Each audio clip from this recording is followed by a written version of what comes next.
South India shopping mall the wedding మంత్ర సరికొత్త wedding collection south India shopping mall. ముద్దుల మావయ్య నుండి గౌతమ్ పుత్ర సాతకర్ణి వరకు మధ్యలో కొన్ని సినిమాల్లో ఆయనతో పాటు ట్రావెల్ చేసిన ఒక ఆర్టిస్ట్ నాతో పాటు ఉన్నారనమాట. ఆయన పేరే సత్యరాజ్. ఒక పెద్ద లెగసీ ఆయన భుజాల మీద వేసుకుని వచ్చారు మిగిలిన వాళ్ళతో కంపేర్ చేసుకుంటా. ఎన్టీఆర్ తారక రామారావు గారు ఎంత లెజెండరీ యాక్టర్ అయినా మామూలు విషయం కాదు. ఎందుకంటే ఎన్టీఆర్ ఫ్యాన్ నేను. అడవి రాముడు 60 సార్లు చూసాను నేను. అడవి రాముడు సినిమా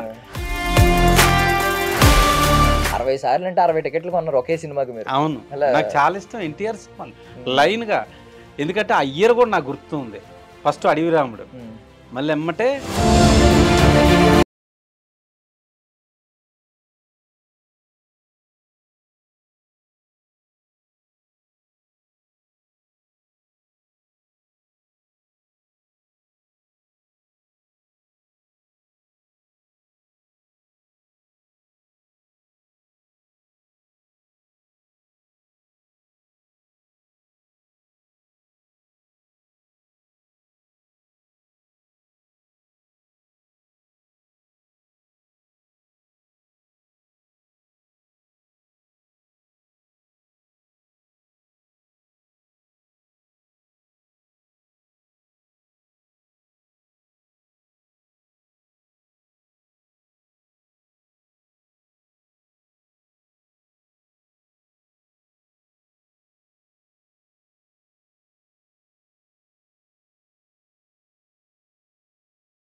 డ్రీమ్ మీడియా, నేను ప్రియదర్శన్.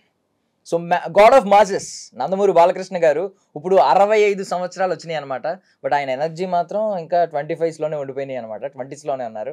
సో ఆల్రెడీ అఖండ 2 టీజర్ చూశారు కదా. ఇప్పుడు ఆయన బర్త్డే స్పెషల్గా ఆయనతో పాటు ఆయన ఎన్టీఆర్ గారి ముద్దుల కొడుకుగా ఎలాగైతే ఇండస్ట్రీలో అడుగుపెట్టారో, ఆయన ముద్దుల మావయ్య నుండి గౌతమ్ పుత్ర సాతకర్ణి వరకు మధ్యలో కొన్ని సినిమాల్లో ఆయనతో పాటు ట్రావెల్ చేసిన ఒక ఆర్టిస్ట్ నాతో పాటు ఉన్నారనమాట. ఆయన పేరే సత్యరాజ్. మాట్లాడదాం. హాయ్ సార్, బాగున్నారా? బాగున్నాం. జై శ్రీరామ్. బాగున్నాను బ్రదర్, మీరు బాగున్నారా? బాగున్నా. So first of all me age ఎంత అండి? ఇప్పుడు బాలయ్య బాబు గారు ఎనర్జీ తెలిసిన తర్వాత మిమ్మల్ని కూడా అడగాలనిపించింది. Age ఏముందిలేండి, age చెప్పకూడదా? చెప్పమంటారా? బికాస్ ముద్దుల మావయ్యలో బాలయ్య బాబు గారితో కలిసి చేశాను. అందుకని అప్పుడే ఇండస్ట్రీకి వెళ్ళాను నేను. ఫస్ట్ సినిమా ముద్దుల మామయ్య నేను చేసింది. ముద్దుల మామయ్యలో బాలయ్య గారి కాంబినేషన్లో కాదు, కానీ ఆయన చిన్నప్పుడు చెల్లెల్ని ఎత్తుకొని వచ్చి పాలు గురించి అడుగుతాడు. పాపకు పాలు కావాలి, డబ్బులు. నేను బ్రహ్మాజీ గారు కాంబినేషన్లో చేశాము. అప్పుడు ఆ రోజు ఏంటంటే 4 o'clock వెళ్ళాను నేను లొకేషన్కి. ఏఆర్ఎస్ గార్డెన్, రాధాంబికల గార్డెన్ అని ఉంటుంది, కొవ్వూరు తెలుసు కదా. ఆ ఏరియాకి వెళ్ళామన్నమాట. వెళ్తే బాలకృష్ణ గారు షాట్ జరుగుతుంది, నేను ఉన్నాను. నైట్ షూట్ కదా, ఇప్పుడు ఎందుకు వచ్చామని అడిగితే, ముందు సార్ మాకు టైమింగ్ మెయింటైన్ చేయడం మాకు అలవాటు సార్, టైం మెయింటైన్ చేయాలి. వెళ్ళాను, సరే కూర్చోండి అన్నారు. కరెక్ట్గా 5:30, 6 కల్లా ప్యాకప్ అయింది. ఆ 2 hours నేను బాలయ్య బాబు గారిని చూశాను. నేను ఎంత చలాకీగా ఆయన ఎంత బాగా చేయడం అంటే అందరితో సెట్లో ఉండటం కానీ, వాళ్ళతో మాట్లాడడం, కలగలుపుగా వెళ్ళడం కానీ, నవ్వుతూ సరదాగా అందరితో చాలా బాగుంటాడండి. కానీ నేను చూశాను, నేను ఆ రోజు చాలా హ్యాపీ అనిపించా. అంటే ఫస్ట్ టైం ఆయన కలవటం ఆ సినిమాలోనే.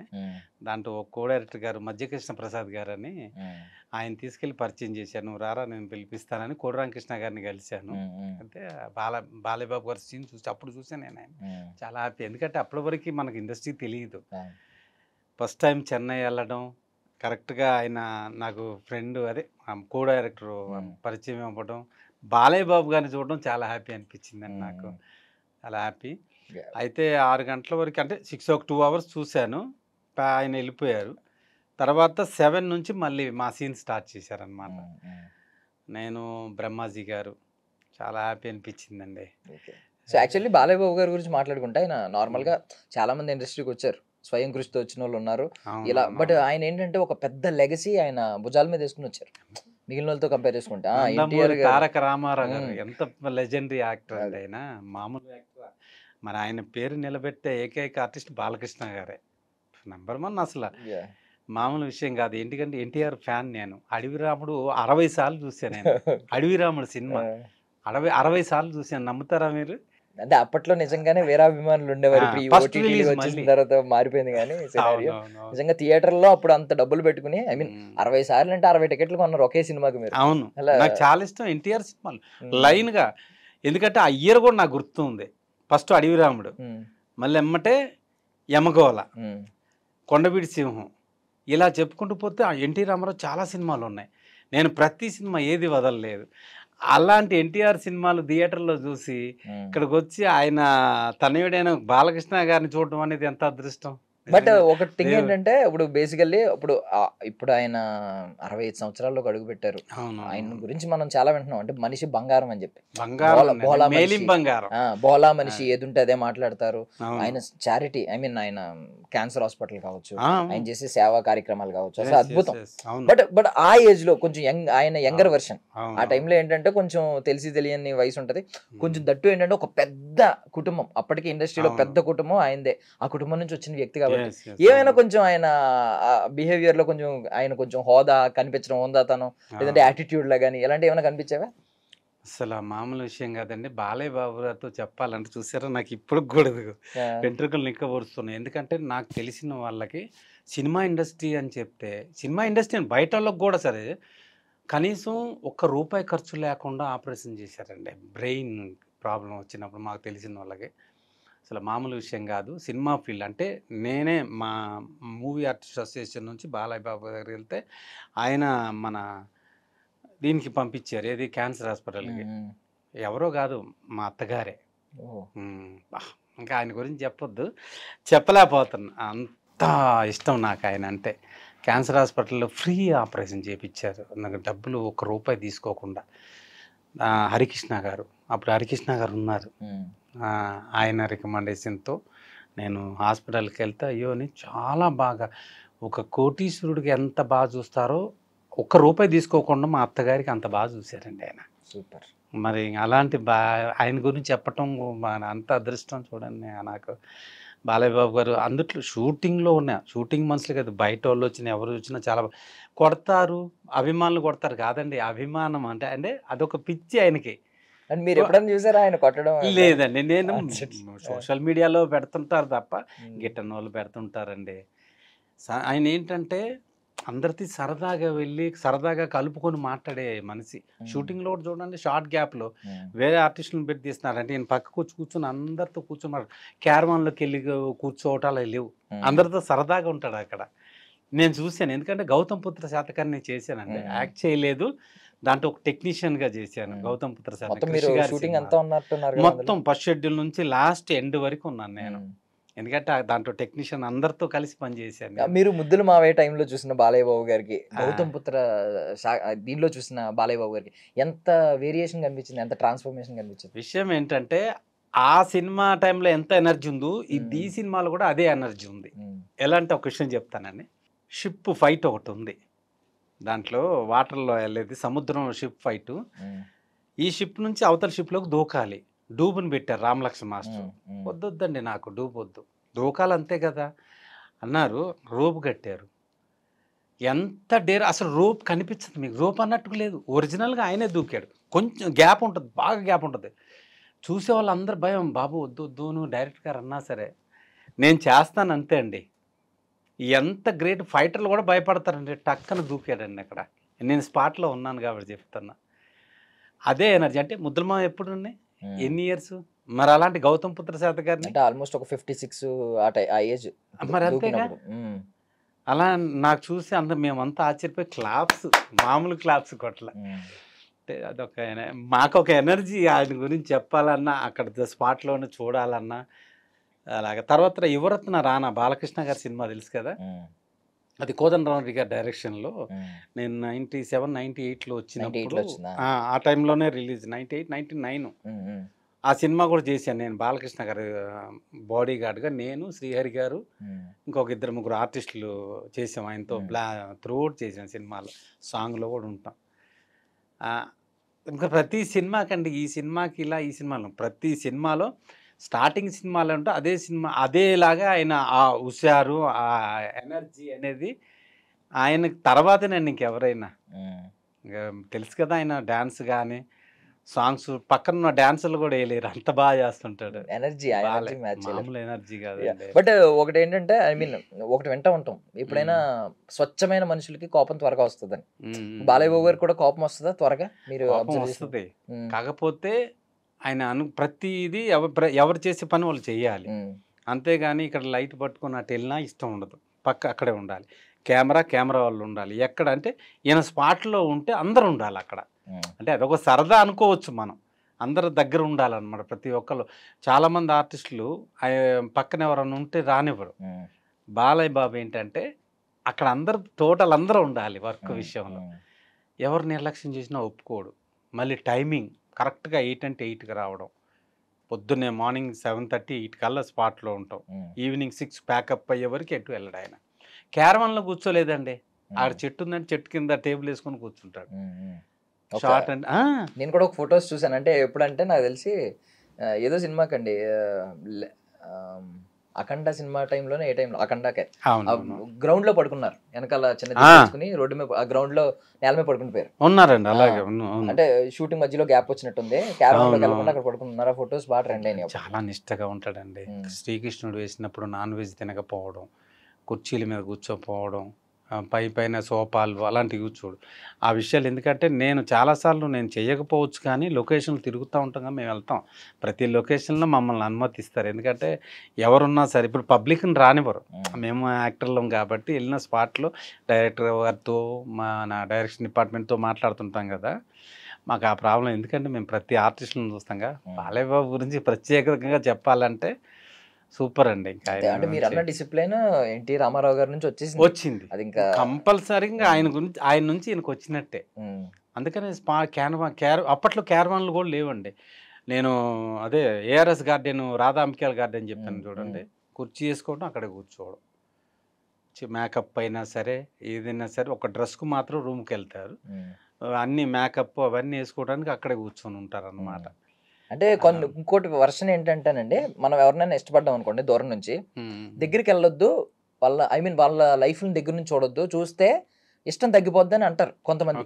ఏంటంటే దూరం నుంచి మనం ఆరాధిస్తూ ఉంటాం, దగ్గరికి వెళ్ళిన తర్వాత వాళ్ళ స్వరూపం తెలిసిన తర్వాత వీళ్ళు మనలాంటి వాళ్ళే అనే ఫీలింగ్ వస్తుంది అని అంటారు. బట్ మీరు మాత్రం బాలయ్య బాబు గారు ఇప్పుడు ఈ హాస్పిటల్లో ట్రీట్మెంట్ గురించి ఇవి తెలిసిన తర్వాత ఇంకా రెస్పెక్ట్ పెరుగుంటుంది మీకు. నాకు మామూలు రెస్పెక్ట్ కాదు సార్, ఆయన అంటే మాకు దేవుడు కంటే ఎక్కువ ఆయన. ఎందుకంటే నేను మా అత్తగారి విషయంలో నేను వెళ్ళాను కదా, మూవీ ఆర్టిస్ట్ అసోసియేషన్ నుంచి వెళ్ళి నేను అంటే మెంబర్ని వెళ్ళి తర్వాత క్యాన్సర్ హాస్పిటల్కి వెళ్ళినప్పుడు ఎంత బాగా చూశారండి నిజంగా. అక్కడ ఇన్ పేషెంట్ కూడా నాకు డబ్బులు తీసుకోవాలా, మందులన్నీ అది వేరే, మామూలుగా లోపల ప్రతి ఐసీయూ కానీ కొంచెం ప్రాబ్లం అయినప్పుడు ఐసీయూలో పెట్టారు, రూపాయి తీసుకోలేదండి. మరి మహానుభావుడే కదండి ఆయన. ఎన్టీఆర్ తర్వాత ఆయన నడిపిస్తున్నాడు క్యాన్సర్ హాస్పిటల్ని, మామూలు విషయం కాదు కదా. బాలయ్య బాబు గురించి చెప్పడం నిజంగా నాకు అదృష్టం అనిపిస్తుంది, ఆయన గురించి అనుభవించాను కాబట్టి. గౌతమ్ పుత్ర శాతకర్ణి సినిమా మొత్తం మీరు స్టార్టింగ్ నుంచి ఎండింగ్ వరకు అన్ని డేస్ మీరు ఓవరాల్ గా ఉన్నారు కాబట్టి. ఎందుకంటే క్రిష్ గారు డైరెక్టర్ గారు, సాయిబాబా గారు వాళ్ళ ఫాదర్, సాయిబాబా గారు క్రిష్ గారు ఫాదర్ సాయిబాబా గారు, వాళ్ళందరితోనే వర్క్ చేశాను నేను. ఆ సినిమాకి చేయటం కూడా అదృష్టం అనుకోవాలి ఒక టెక్నీషియన్ గా. ఇప్పుడు అందులో బాలయ్య బాబు గారు టైం టు టైం ఉంటాయి కదా షెడ్యూల్స్, ఆయన వచ్చినప్పుడు ఎలా ఉండేది అట్మాస్ఫియర్, ఆయన ఏ టైం వరకు ఉండేవారు, ప్యాకప్ చెప్పిన తర్వాత ఎలా ఉండేవారు వరకు ఉంటాడండి ఆయన. మార్నింగ్ సీన్స్ లేకపోయినా ఆ రోజు షూటింగ్ అయ్యే వరకు ఉంటారు, కంపల్సరీగా ఉంటాడు. బ్యాకప్ చెప్పే వరకు వెళ్ళడండి. ఇప్పుడు చాలా మంది ఏంటంటే ఆయన సీన్స్ అయిపోయి వేరే సీన్స్ ఉంటే వెళ్ళిపోతారు కదా. ఇప్పుడు ఆయన ఏంటంటే నేను వెళ్ళిపోతే మళ్ళీ ఏదైనా అవసరపడుతుందేమో మళ్ళీ రాలేరు కదా, అక్కడే స్పాట్లో ఉంటారు ఆయన. ప్యాకప్ వరకు అక్కడ ఉన్నారు. నేను ప్రత్యక్షంగా చూశాను, ఉన్నాను కాబట్టి నాకు తెలుసు. గ్రేట్ అసలు. అంటే ప్రతిరోజు ప్యాకప్ అయ్యే వరకు ఉండడం అంటే వేల మంది. గౌతమ్ పుత్ర శాతకం తెలుసు కదా, యుద్ధం సైనికులు మొత్తం వేల మంది, అటు ఇటు పక్కన ఆయన చుట్టూ జనాలే. చాలా మంది అలా ఒప్పుకోరు, అక్కడే స్పాట్లో ఉంటారు, స్పాట్లోనే ఉన్నారు. షార్ట్ అంటే వెళ్ళటం చేస్తూ వచ్చి కూర్చోవడం, అలాగా. అంత మహానుభావులు. అంటే పెద్ద ఆయన నుంచి వచ్చిందండి, మామూలు విషయమా. లెజెండరీ ఎన్టీ రామారావు, నందమూరి తారక రామారావు వంశం అలా దిగింది. టైమింగ్లో కానీ ఏ ప్రొడ్యూసర్ ఎలాంటి నష్టం లేకుండా. మరి హీరో వచ్చి మధ్యాహ్నం వెళ్ళిపోయి మళ్ళీ ఎప్పుడో 3 గంటలకు వచ్చే వాళ్ళని చాలా మంది చూసాం మనం. అంటే బ్రేక్ లో హీరో అవైలబుల్ గా ఉన్నప్పుడే వాళ్ళ సీన్స్ అన్ని కంప్లీట్ చేసుకోవాలి బేసికల్లీ. హీరో ఒకవేళ సీన్స్ కంప్లీట్ చేయకపోతే అది మెయిన్, వాళ్ళ సీన్స్ అయిపోతే వెళ్ళిపోతారు, పక్క వెళ్ళిపోతారు కదా. అవునవును, నేను చూశాను బాలయ్య గారి విషయంలో, బాలయ్య బాబు విషయంలో. భోజనంకి మాత్రం క్యారవాన్లోకి ఎక్కుతారండి. భోజనం అయిపోయిందా మళ్ళీ దిగుతారు, వచ్చి ఆయన వర్క్ ఆయన చేసుకుంటాం. ఎప్పుడన్నా అంటే భోజనం ఏం తింటారు ఆయన నార్మల్ గా? అది మనకు తెలీదా? రూమ్ లో ఉంటారు కదా, మనం ఎప్పుడు చూడాల భోజనం ఎప్పుడు బయట చేయలేదు. అంటే ఎన్టీ రామారావు గారి గురించి కొన్ని ట్రెండ్ అయినాయి అప్పట్లో. మిరపకాయ బజ్జీలు ఆల్మోస్ట్ 20-40 తినేస్తారు అని చెప్పి, నాటుకోడి మొత్తం కోడి తినేస్తారు, ఇలాంటివి విన్నాం కదా. బాలయ్య బాబు గారు ఎలాంటి భోజనం తింటారు అసలు అని ఎప్పుడు చూడలేదు. మీరు ఎప్పుడు కనుక్కునే ప్రయత్నం చేయలేదా? మాట్లాడినంత ధైర్యం చేయగలుగుతామా? కాకపోతే అక్కడే వర్క్ ఆయన టెక్నీషియన్ వర్క్ చేశాం కాబట్టి ఆయనతోనే ఉన్నాను నేను. వాళ్ళు మాట్లాడుకున్నప్పుడు వింటాం, డైరెక్టర్ గారు ఆయనకు సీన్స్ గురించి చెప్పినప్పుడు వింటాం, అక్కడే ఉండేవాడు నేను. ఎవరని కూడా ఇప్పుడు అడగల, చూసి నవ్వేవాడు. మేము విష్ చేస్తాం కదా వెళ్ళంగా, ఫస్ట్ హీరోలకు కానీ డైరెక్టర్లు కానీ విష్ చేసి అక్కడ ఉంటాం అనమాట. వాళ్ళకి తెలుసు మనోడే టెక్నీషియన్ అని, అలాగా చూస్తాడు అంతే. మళ్ళీ టిఫిన్ అయితే మేకప్ జరుగుతుంటేనే టిఫిన్ అక్కడే చేస్తారు. టిఫిన్ తినడం అయితే చూసాను, టిఫిన్ నార్మలే కదా. ఏంటి టిఫిన్ అంటే నార్మల్ అంతే అంతే, ప్రత్యేకంగా ప్రొడక్షన్ ఆయనకి తెప్పించి తింటాడు అంతే. సెన్స్ ఆఫ్ హ్యూమర్ ఒకటి అంటే ఇప్పుడు ఈ అన్స్టాపబుల్ వచ్చిన తర్వాత బాలయ్య బాబు గారి సెన్స్ ఆఫ్ హ్యూమర్ మొత్తం బయటపడింది. ఆయన అసలు ఒక రేంజ్ లో వేస్తున్నారు, గెస్ట్ లో ఏ హీరో వచ్చినా కూడా కౌంటర్ లో ఒక రేంజ్ లో ఉంటున్నాయి, లాక్ అవుతున్నారు. ఇప్పుడు ఆ సెట్స్ లో ఎలా ఉండేవారు? ఆ సెన్స్ ఆఫ్ హ్యూమర్ ఏమన్నా కనిపించేదా? కామెడీ కదా, నెంబర్ 1 అందరిని పిలిచి కామెడీ చేయడం, పెద్ద హీరోలను చిన్న హీరోల వరకు అందరితో వాళ్ళతో ఈక్వల్ గా. అంత పెద్ద హీరో చిన్న వాళ్ళతో మాట్లాడిన పని లేదు, అందరితో ఎంత సరదాగా మాట్లాడాడు మనం చూస్తానే ఉన్నాం కదా. అదే బయట కూడా అలాగే ఉంటారు ఆయన. ఇక్కడ నటించడం అన్నది ఒక కెమెరా ముందు కానీ బయట నటన లేదండి. సరదాగా నార్మల్ మనిషిలాగా అందరితో కలిసి మాట్లాడడం, తిరగటం అక్కడక్కడే. వాళ్ళతో పాటు పిలిచే ఎవరై అతను కొత్తగా ఎవరైనా వచ్చారనుకో, సార్ మన డైరెక్షన్ డిపార్ట్మెంటా ఇలారా, దగ్గర పిలిచి మాట్లాడడం, అవన్నీ చాలా హ్యాపీగా ఉంటుంది అండి. పిలిచి దగ్గర పిలిచి మాట్లాడడం, ఎవరు ఏ ఊరు నుంచి వచ్చావు, ఎప్పుడు వచ్చావు, ఇవన్నీ క్లియర్గా అడుగుతాడు ఆయన. సింగిల్ టేక్ ఆర్టిస్ట్ అండి. ఇప్పుడు బేసికల్లీ పెద్ద పెద్ద డైలాగులు చెప్తా ఉంటారు కదా, మోనోలాగులు. ఆయన చేసింది సింగిలే. అయితే డైరెక్టర్ గారు ఇంకో చేద్దామంటే చేద్దాం, కంపల్సరీ ఒకటి కదా నీకు నచ్చే వరకు చేద్దాం అంటాడు ఆయన. ప్రతి విషయంలో మాత్రం కాంప్రమైజ్ అవ్వడం. ఇంకోటి చేద్దాం అంటే అసలు అవసరం లేదు, ఫస్ట్ షాటే ఓకే అవుద్ది అది. కాకపోతే వీళ్ళు సేఫ్టీ కోసం ఇంకోటి చేసుకుంటారు అంతే. ఇప్పుడు పెద్ద పెద్ద డైలాగులు కదా, బేసికల్లీ డబ్బింగ్ రూమ్ లో చెప్పిన తర్వాత ఎంత పవర్ఫుల్ గా చెప్తారు ఆయన తెలుసు కదా. ఇప్పుడు తమన్ గారు మ్యూజిక్ యాడ్ అవుతుంటే అఖండ డైలాగ్స్ కావచ్చు, మీరు టీజర్ కూడా చూసి ఉంటారు. ఇప్పుడు సెట్స్ లో కూడా అంతే స్ట్రాంగ్ వాయిస్ తో చెప్తారా? లేదు అంటే అవసరం లేదు కదా అక్కడ, బేసికల్లీ కెమెరా ముందు అవసరం లేదు, అయినా సరే అంతే వాయిస్ తో చెప్తారా? చాలా మంది హీరోలు నేను చూశాను బ్రదర్, స్పాట్ లో అంత వాయిస్ రాదు. రఘువరన్ గారిని చూడండి, నేను ఆయనతో సినిమా చేసాను ఏదో, అంటే ఆయన డైలాగ్కి నేను సమాధానం చెప్పాలి కదా, ఆయన తర్వాత డైలాగ్ నాకు ఎప్పుడు వస్తుందో నాకు తెలియాలిగా, ఆయన ఏం మాట్లాడుతుంది నాకు మతిపోయింది. నేను డైరెక్టర్ గారిని అడిగా, మళ్ళీ ఆయన అడిగితే సార్ ఏంటంటే ఏం లేదండి ఈ డైలాగ్ చూడండి ఆయన ఏం మాట్లాడుతూ, ఆయన ఎప్పుడైతే స్టాప్ చేశారో అప్పుడు స్టార్ట్ చేసుకుని అన్నాడు. ఇంకా అలాగ చెప్పటమే. కానీ బాలయ్య బాబు గారు వాయిస్ అంటే కంచండి, ఆయన చెప్తే పక్కన ఆర్టిస్ట్ టక్కన అందుకోవచ్చు, అలాగున్నారు. ఇది బాలయ్య బాబు గారు అంత పెద్ద స్పాట్లో ఎంత బాగా మాట్లాడతాడు, డబ్బింగ్లో కూడా అంతకంటే పవర్ఫుల్ వస్తుంది. ఇంకా అవన్నీ మనం చూస్తున్నాం కదా. నేనైతే చాలామంది ఆర్టిస్టుల దగ్గర చూశాను, వాయిస్ బయటికి రాదు, కాకపోతే ఆ స్క్రిప్ట్ చదువుకొని ఓహో ఈ డైలాగ్ తర్వాత ఇది అనేసి. కొంతమంది డైలాగ్ అయిపోయినా చేతిలో బాడీ లాంగ్వేజ్ ఆపరు, మనం ఎక్కడ స్టార్ట్ చేయాలో మనకు తెలియదు, కాకపోతే ఆ డైలాగ్ స్క్రిప్ట్ మనం చూసుకుంటాం కాబట్టి కంటిన్యూ అయిపోవటమే.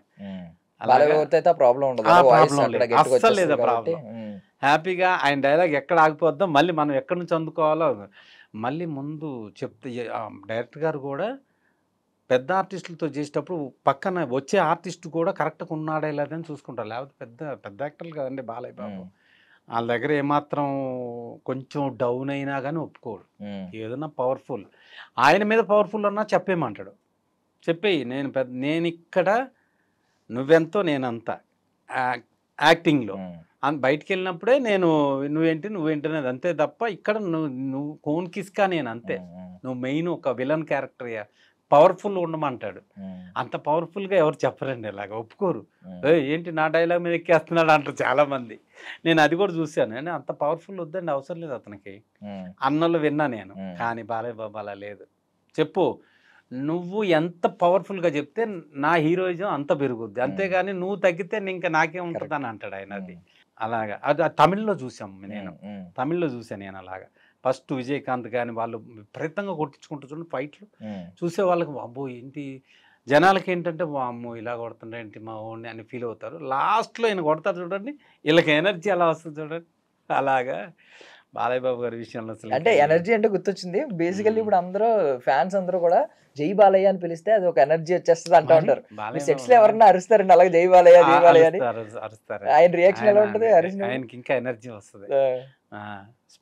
ప్యాకప్ వెళ్ళేటప్పుడు కూడా అరుస్తారు. అందరూ ఎనర్జీ, అందరూ ఎంతంటే కలగలుపుగా ఉంటారండి. ప్రతి అలాగే ఉండమంటాడు ఆయన. టెక్నీషియన్స్తో కానీ అక్కడ ప్రతి ఒక్కరు ఆర్టిస్టులు కానీ జూనియర్ ఆర్టిస్టులు అయినా సరే ఎవరిని దూరంగా వెళ్ళొద్దండి, స్పాట్లో ఉండాలి అంతే. ఉండి అందరు సరదాగా ఉండి మాట్లాడుకుంటూ వర్క్ చేస్తాడు ఆయన. ఆ విషయంలో అయితే బాలయ్య బాబు గారు గ్రేట్ అండి. ఇప్పుడు అక్కడ 2 టీజర్ చూసారు.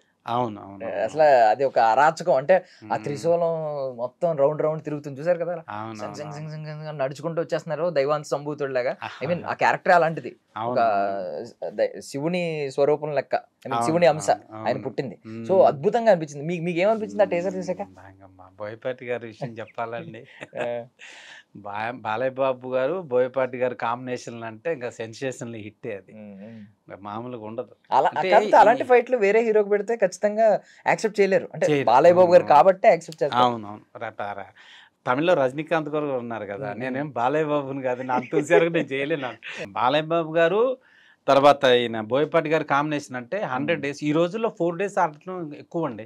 కోట్లు పెట్టి సినిమాలు తీసినా సంవత్సరాలు తీసినా వారం రోజులు ఆడటమే కష్టం. అలాంటిది ఇప్పుడు బాలయ్య బాబు గారు ఆయన కాంబినేషన్ అంటే ఇంకా 100 days పడాల్సిందే. ఈ రోజుల్లో 100 days ఎక్కడన్నా ఉందా సినిమా? లేదు. అప్పుడు పాతకాలంలో ప్రేమాభిషేకం, కొండవీడి సింహం ఇలాంటి సినిమాలు సంవత్సరాలు ఆడిని, ప్రతిదీ సంవత్సరాలు ఆడిని, కానీ ఏది కూడా 50 రోజులు ఆడిన సినిమాలు ఇప్పుడు కనీసం 20 రోజులు ఆడట్లేదు సినిమా. దానికి ఏంటి అంటే దానికి ఏంటి చూడండి, దానికి దీనికి ఏంటి ప్రాబ్లం? స్టోరీ లేక. మారిపోయిందండి, రోజులు కూడా మారిపోయినాయి, చూసి ఓపిక ఉండట్లేదు. ఒక రోజు ఇప్పుడు కూడా పాత సినిమాలు వేస్తే మనం చూస్తాం, ఎన్ని సినిమాలు లేవు. గూండా కానీ, ఖైదీ కానీ, చిరంజీవి గారి cinema, Balayya Babu cinema, NT Rama Rao cinema, Akkineni cinema ఇప్పుడు చూస్తాం. ఎందుకంటే స్టోరీలు అంత బాగున్నాయి. ఇప్పుడు ఎక్కడండి? మళ్ళీ ఆ ట్రెండ్ బోయపాటి గారిది, బోయపాటి గారి డైరెక్షను, బాలయ్య బాబు గారి హీరో అని అంటే ఇంకా సెన్సేషనలే. 100 days మనం చూస్తాం పేపర్లో కానీ టీవీలో కానీ 100 days ఆడుతున్నట్టు. అది ఇప్పుడు యాక్చువల్లీ ఒకప్పుడు బాలయ్య బాబు గారికి నెగిటివిటీ చాలా ఉండేది. అంటే నందమూరి ఫ్యాన్స్ పక్కన పెడితే మిగిలిన వాళ్ళ నెగిటివిటీ చాలా ఉండేది. ఇప్పుడు మారిపోయింది ఏంటంటే బాలయ్య బాబు గారిని ద్వేషించే వాళ్ళు కనిపించట్లేదు ప్రతి ఒక్కరు. అంటే ఇప్పుడు పబ్బులకి వెళ్ళినా, ఏదైనా సినిమాకి వెళ్ళినా, బాలయ్య బాబు గారి సినిమాకి వెళ్ళినా, ఎక్కడికి వెళ్ళినా కూడా అందరూ అరుస్తారు జై బాలయ్య. అందరూ కలిసిపోయారు. ఈ షో తర్వాత అందరూ కలిసిపోయారు. ప్రతి అందుట్లో ఏ హీరోని కూడా ఆయన ప్రతి ఒక్కరి హీరోని కూడా కూర్చోబెట్టి ఆ షోలో చూసారుగా ఎంత బాగా మాట్లాడుతున్నారు. ప్రభాస్ షో చూడండి, రామ్ చరణ్ షో చూడండి, ప్రతి ఒక్క హీరోతో ఎంత బాగా మాట్లాడుతున్నారు. అందరు హీరో కలిసిపోయారండి ఇప్పుడు. కాకపోతే ఫ్యాన్స్ తెలియదు మీ హీరో మా హీరో అంటున్నారు, కానీ అందరు కలిసి ఉంటారు. పొద్దున్న లేస్తే పక్క షూటింగ్లు, చిరంజీవి గారిది అక్కడ, నాగార్జునకి ఇక్కడ, బాలకృష్ణ ఇక్కడ, అన్నీ ఫిలిం సిటీలో కానీ ఇక్కడ మన హైదరాబాద్లో కానీ పక్కనే జరుగుతే కూర్చొని ఒక్కోసారి భోజనం కూర్చొని ఇద్దరు ఆ షూటింగ్ చేయరాని ఎన్ని నుంచి అక్కడ రావడం. అంటే మీకు తెలియపోవచ్చు, మేము అక్కడే స్పాట్లో ఉంటాం కాబట్టి మాకు తెలుసు. కన్నుల పండుగలాగా ఉంటుంది మాకు. అంటే ఇది ఒకటే మిస్ అయింది, ఇంకా చిరంజీవి గారు ఒకరు వస్తే ఇద్దరు ఒకే సెట్ మీద కొంచెం బాగుంటుంది. అది వాళ్ళిద్దరు ఇప్పుడు అన్నారుగా మొన్న ఏదో సవాల్ చిరంజీవి గారు రెడీగా ఉన్నాం ఇద్దరు, మీరు రెడీ చేసుకోండి స్టోరీ అని. అమ్మమ్మ అది వస్తే ఇంకా మామూలు విషయం. ఒక ఇంద్రసేనారెడ్డి, ఒక చెన్నకేశవరెడ్డి, ఒక సమరసింహారెడ్డి, ఇంద్రసేనారెడ్డి. అప్పట్లో ఎన్టీ రామారావు, నాగేశ్వరరావు చేశారు, శోభనబాబు, కృష్ణ. అలాగే ఇప్పుడు కూడా బాలకృష్ణ గారు, మన చిరంజీవి గారు, ఇలాగ కాంబినేషన్ వస్తే ఎంత బాగుంటుంది. ఇప్పుడు చూసే జనాలకు కానీ ఫ్యాన్స్కి కానీ పండగే. మనకి సంక్రాంతి ఎలాగో వాళ్ళకి ఫ్యాన్స్కి అంత బాగా పండగ. వాళ్ళు అది ఇద్దరు కలిసి సినిమా చేస్తే కరెక్ట్. అండ్ ఇంకొక మంచితనం ఏంటంటేనండి, నేను అబ్జర్వ్ చేసిన ఈ మధ్యలో విశ్వక్సేన్ లేదంటే మన సిద్ధు జొన్నలగడ్డ, వీళ్ళకి ఏ బ్యాక్గ్రౌండ్ లేదు, పెద్ద ఫిల్మ్ బ్యాక్గ్రౌండ్ ఏం లేదు, పెద్ద ఫ్యామిలీస్ నుంచి వచ్చిన వాళ్ళు కాదు. బట్ వాళ్ళని ఎంత ఓన్ చేసుకున్నారంటే, సార్ అని పిలకండి, బ్రో అని పిలవండి, నేను మీ బ్రోని అని చెప్పి.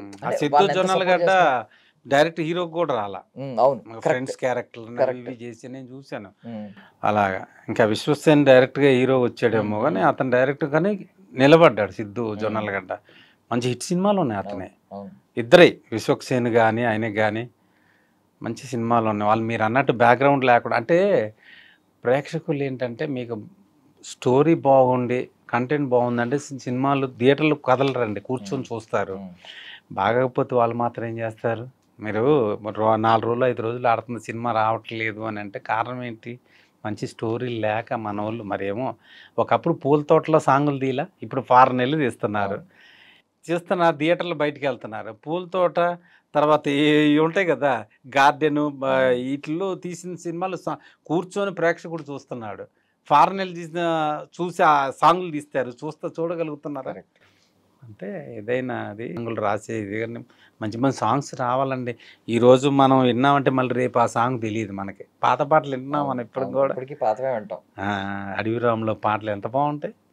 మళ్ళీ గూండా, ఖైదీ, ముద్దుల మామయ్య, మన మంగమ్మ గారి మానవుడు, ఎలాంటి హిట్ సినిమాలు అయ్యి ఇప్పటికీ ఆ పాటలు వచ్చినా ఆ సినిమాలు వచ్చినా టీవీలో కదలకుండా కూర్చుంటారు, ఏ పనైనా మానుకొని కూర్చుంటారు. బాలయ్య బాబు గారు మంచి మంచి హిట్లు ఉన్నాయి చూసారా, అన్ని సూపర్ హిట్ సినిమాలు ఎక్కువ శాతం. మీకు బాలయ్య బాబు గారి సినిమాలు అన్నింటిలో బాగా ఇష్టమైన సినిమా ఏంటి? నాకు ముద్దుల మామయ్య బాగా ఇష్టం అండి. మీ మొదటి సినిమా ఆ సినిమా కూడా బాగుంటుంది, సాంగ్స్ బాగుంటాయి. మన మంగమ్మ గారి మనోళ్ళు చూడండి ఎంత మంచి సాంగ్. ఆమె హీరోయిన్ ఎవరు, ఎలాంటి హిట్, సుహాసిని గారు ఆయన కాంబినేషన్ లో. ఇందులో కూడా రావయ్యా ముద్దుల మామ ఆ సాంగ్ ఒకటి. నిన్న ఒక తమిళ ఇంటర్వ్యూ షో చూశాను. అంబిక రాధ మన సుహాసిని గారు ఆ ముద్దుల మామ సాంగ్ గురించి చెప్పారు. ఆయన వచ్చి వెనక నుంచి దంచుతున్నప్పుడు ఇలా పట్టుకుని ఆమె ఏదో ఒక ఎక్స్ప్రెషన్, అందరూ నవ్వులు షోలో. అలాగా మంచి హిట్స్ సినిమాలు ఉన్నాయి. బాలయ్య బాబు గారు సాంగ్స్ కానీ చెప్పాల్సిన పని లేదండి ఆయన విషయాలు. #1 ప్రేక్షకులు అందరికీ తెలిసినాయే. అందుట్లో ఇప్పుడు బర్త్డే విషెస్ కూడా సార్కు చెప్పండి, మీరు ఒకసారి ఆన్ కెమెరా చెప్పండి సార్కి. సార్ బాలకృష్ణ గారు, మీతో కలిసి నేను జర్నీ చేశానండి. ఈ వచ్చే మీ బర్త్డే మళ్ళీ ఇలాంటి బర్త్డేలు మంచి మంచి బర్త్డేలు చేసుకోవాలి, సూపర్ హిట్ సినిమాలు ఇవ్వాలని మనస్ఫూర్తిగా కోరుకుంటున్నాను సార్. నేను మీ సత్యరాజన్ సార్. మీకు తెలియకపోవచ్చు అంటే మీతో చేశాను నేను వర్క్ మన గౌతమ్ పుత్ర శాతకర్ణిలో. ఇప్పుడు వచ్చే బోయపాటి గారి సినిమా కూడా ఇంకా సెన్సేషనల్ హిట్. ట్రైలర్ చూశానండి, మామూలుగా లేదండి అసలు. Thank you sir. సూపర్. ఆయన ఇలాగే ఉండి ఇలాంటి ఎనర్జీ ఇంకా ఆన్ స్క్రీన్ ఉండాలి అండ్ ఇలాంటి సేవా కార్యక్రమాలు చేయాలి. చిరంజీవి గారు, బాలకృష్ణ గారి సినిమా కూడా రావాలి మెయిన్ అదే. ఆయనకి మా తరపున కూడా, డ్రీమ్ తరపున కూడా బాలయ్య బాబు గారు wishing you very happy birthday. Thank you so much అండి మీ విలువైన సమయాన్ని ఇచ్చిన